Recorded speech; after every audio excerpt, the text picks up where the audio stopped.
नरेंद्र मोदी जी ने ऐसी कौन कौन सी बातें कही हैं जिससे हमारे शेयर मार्केट पर काफ़ी इम्पैक्ट पड़ेगा। आज हम इस वीडियो में यही जानेंगे नरेंद्र मोदी जी के 10 मेजर पॉइंट्स के बारे में और हमारे शेयर मार्केट में कौन सी कंपनी और सेक्टर हमें नज़र रखनी चाहिए। चलिए शुरू करते हैं वीडियो को। आज के भाषण की मेन बातें मैं आपको बताता हूँ। सबसे पहली बात तो जीएसटी को लेकर उन्होंने कहा कि जीएसटी आगे धीरे धीरे कम होगा और एम्प्लॉयमेंट और रोजगार बढ़ेंगे। 12 साल में पहली बार लाल किले से आरएसएस का जिक्र किया। इसका शेयर मार्केट से क्या कनेक्शन है उसके बारे में भी बात करेंगे। ट्रंप का नाम लिए बिना उन्होंने कुछ बातें कही जो डायरेक्टली या इनडायरेक्ट वे से ट्रंप को ही संदेश दे रही थी, उनका क्या इम्पैक्ट पड़ेगा वो भी बात करेंगे। साथ में उन्होंने मेजर फोकस किया है मेड इन इंडिया पर कि हमारा खुद का स्पेस स्टेशन हो, जेट इंजन हो।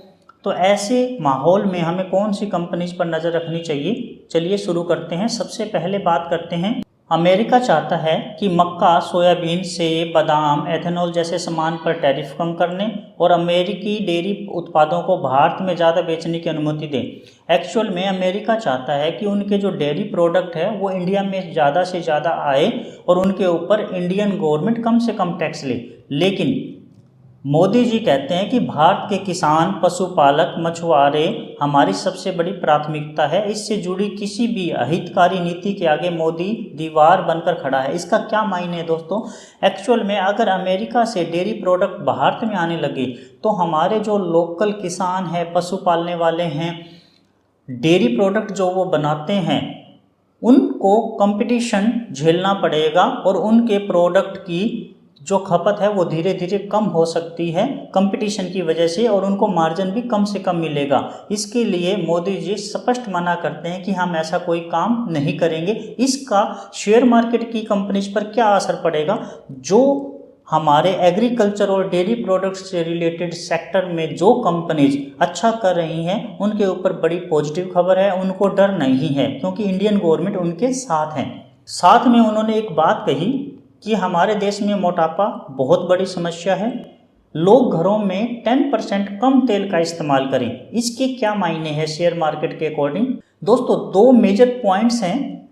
सबसे पहली बात, healthy youth better growth of any country. अगर हमारे देश में युवा ज़्यादा है, ये सबको पता है, अगर वो हेल्दी रहेंगे तो हमारा देश और ज़्यादा तरक्की करेगा, बेटर ग्रोथ करेगा, नई नई मैन्युफैक्चरिंग कंपनीज लगा सकते हैं। हर सेक्टर में यूथ ही आगे देश को लेके जाता है, इसके ये एक स्पेशल मायने है। सेकंड, इसके साथ में इंडिया इंपोर्ट करता है सोया ऑयल को अमेरिका से बहुत ज़्यादा और ऑयल डिपेंडेंसी को भी कम करना चाहता है। मोदी जी चाहते हैं कि भारत में ही सोया ऑयल की प्रोडक्शन बढ़े और हमें अमेरिका से कम खरीदना पड़े।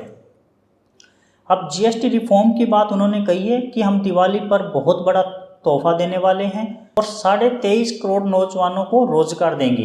अब इसका शेयर मार्केट में क्या इम्पैक्ट है?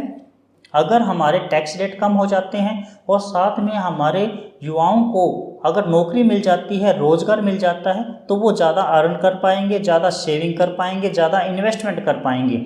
और आपको पता है कि आज के टाइम में बैंक में पैसा कम जा रहा है और इन्वेस्टमेंट एसआईपी के थ्रू, म्यूचुअल फंड में और या फिर डायरेक्ट शेयर इन्वेस्टमेंट में पैसा जा रहा है। तो ये हमारे शेयर मार्केट के लिए काफ़ी बड़ी पॉजिटिव न्यूज़ है। जैसे कि अभी 12% टैक्स इन प्रोडक्ट पे लग रहा है और पॉसिबिलिटी ये है कि ये 5% हो जाए, जैसे tooth powder, sanitary napkin, hair oil, साबुन, toothpaste, vaccine, shoes, readymade garment. तो दोस्तों, अगर इनके ऊपर टैक्स कम हो जाता है तो इनसे रिलेटेड जो कंपनीज हैं उनके ऊपर बहुत पॉजिटिव इम्पैक्ट पड़ेगा और वो यहाँ से रैली कर सकती है। 12 साल में पहली बार लाल किले से आरएसएस का जिक्र किया।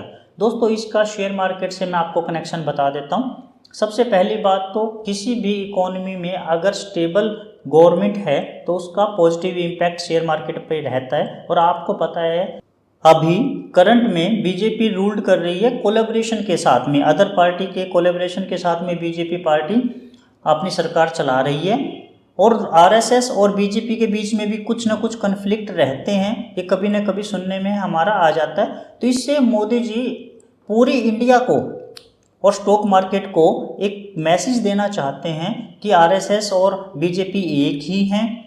दूसरी बात, कि हमारी स्टेबल सरकार बन सकती है आगे, तो आपको टेंशन लेने की ज़रूरत नहीं है। हमारी पार्टी में कोई भी कन्फ्लिक्ट नहीं है। अगर स्टेबल गवर्नमेंट रहती है तो ये इंडियन इकोनॉमी के लिए बहुत अच्छी खबर रहेगी। फिर उन्होंने बात की सुदर्शन चक्र डिफेंस सिस्टम के बारे में। उनका मेन फोकस था लोकल डिफेंस सिस्टम के लिए। तो जो मेन इंडियन डिफेंस सेक्टर की कंपनीज है जैसे BEL, HAL, मझगांव डोक, इससे रिलेटेड कंपनीज, ड्रोन बनाने वाली कंपनीज, डिफेंस सेक्टर की कंपनीज, उनको बहुत ज़्यादा बूस्ट मिलेगा, बहुत ऑर्डर मिलेंगे और वो काफ़ी रैली कर सकती है। फिर उन्होंने बात कही next generation reform task force की। दोस्तों, stock market loves about better reform in future. Stock market कभी भी प्रेजेंट की न्यूज़ पे नहीं चलता, वो ज़्यादा से ज़्यादा फ्यूचर को देख के स्टॉक मार्केट आइडिया लगाता है कि फ्यूचर में क्या हो सकता है और उसके अकॉर्डिंग ही वो बिहेव करता है। तो अगर ऐसी कोई न्यूज़ है कि रूल एंड रेगुलेशन में, लॉ एंड ऑर्डर में कोई इम्प्रूवमेंट होने वाला है, तो ये काफ़ी पॉजिटिव खबर रहेगी। फिर PM जी ने कहा वोकल फॉर लोकल को भारतीयों का मंत्र बनाएं।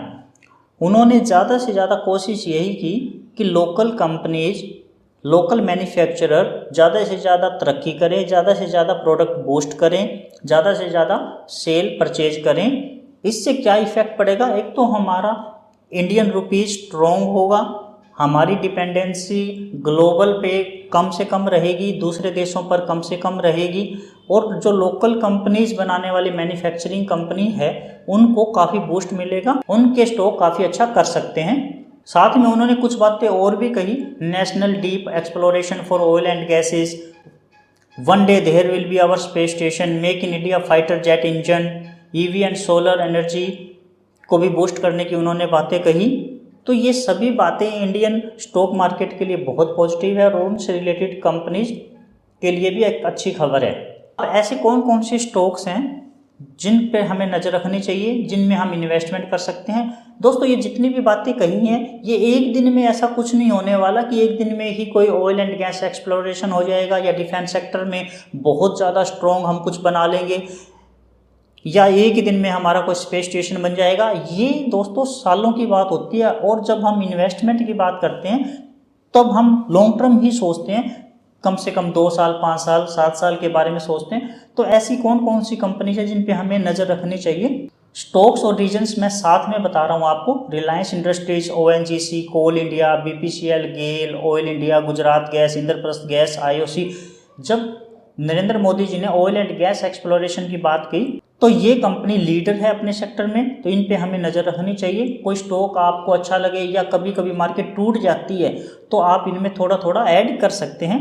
फिर उन्होंने कहा कि रोज़गार के बारे में और GST कम करने के बारे में, तो इससे लोगों के हाथ में पैसा ज़्यादा आएगा, कुछ इन्वेस्ट करेंगे, कुछ कंजप्शन भी ज़्यादा करेंगे। जो कंजप्शन वाली कंपनीज है उनमें KEI, astral, supreme industries, Cummins, Polycab, ये कंजप्शन रिलेटेड थीम वाली कंपनीज है और ये अपने मार्केट की लीडर हैं, तो इनके ऊपर भी हम फोकस कर सकते हैं। फिर उन्होंने सबसे ज़्यादा डिफेंस सेक्टर के बारे में बात की, तो Bharat dynamics, HAL, BEL, Mazagon dock, इनके ऊपर हमारी नज़र खास रहनी चाहिए। टेक्निकली EV सोलर के बारे में बात कही तो उनसे रिलेटेड कंपनी है solar industries, garden reach, AIA engineering. तो दोस्तों इनके ऊपर हमारी खास नज़र रहनी चाहिए और धीरे धीरे हमें इनके अंदर इन्वेस्टमेंट स्टार्ट कर सकते हैं।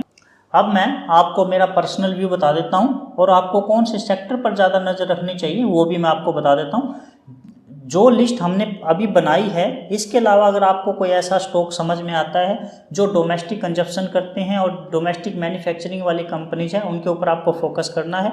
डिफेंस सेक्टर में कोई आपको ऐसा लगता है कि इसमें लिस्ट में नाम नहीं है क्योंकि ड्रोन बनाने वाली कोई छोटी छोटी कंपनीज और बहुत है, उनके ऊपर आप नज़र रख सकते हैं। EV and solar related sector पर नज़र रखनी चाहिए। टेक्नोलॉजी से रिलेटेड जो डोमेस्टिक कंपनीज हैं उनके ऊपर ज़्यादा से ज़्यादा फोकस करना चाहिए। और वैसे मेरा कमेंट यही है कि ऑल ओवर मार्केट के लिए ये काफ़ी पॉजिटिव न्यूज़ है। दोस्तों, मैं कोई फाइनेंशियल एडवाइज़र नहीं हूँ, कोई भी आपको एंट्री टारगेट या स्टॉप लॉस या कोई स्टॉक रिकमेंडेशन मैंने दी है वो सिर्फ एजुकेशनल पर्पज़ के लिए है। दोस्तों, मैं हर सैटरडे को एक पोर्टफोलियो स्टॉक आपको बताता हूं, उसके लिए चैनल को अभी सब्सक्राइब करके बेल आइकन को ऑन कर लो। वीडियो आपको कैसी लगी आप मुझे कमेंट करके ज़रूर बताएं, वीडियो को लाइक करें शेयर मार्केट से रिलेटेड आपको किसी भी तरह की कोई भी क्यूरी, कोई भी सजेशन, कोई भी फीडबैक या किसी भी स्टॉक के बारे में कुछ भी जानना हो तो आप मुझे कमेंट कर सकते हो। डेली वीडियो मैं अपलोड करता हूं पोस्ट मार्केट एनालिसिस के लिए और डेली मेजर न्यूज़ के लिए, उसके लिए भी आप चैनल को ज़रूर से ज़रूर सब्सक्राइब करें। Thank you for watching this video. नमस्कार दोस्तों।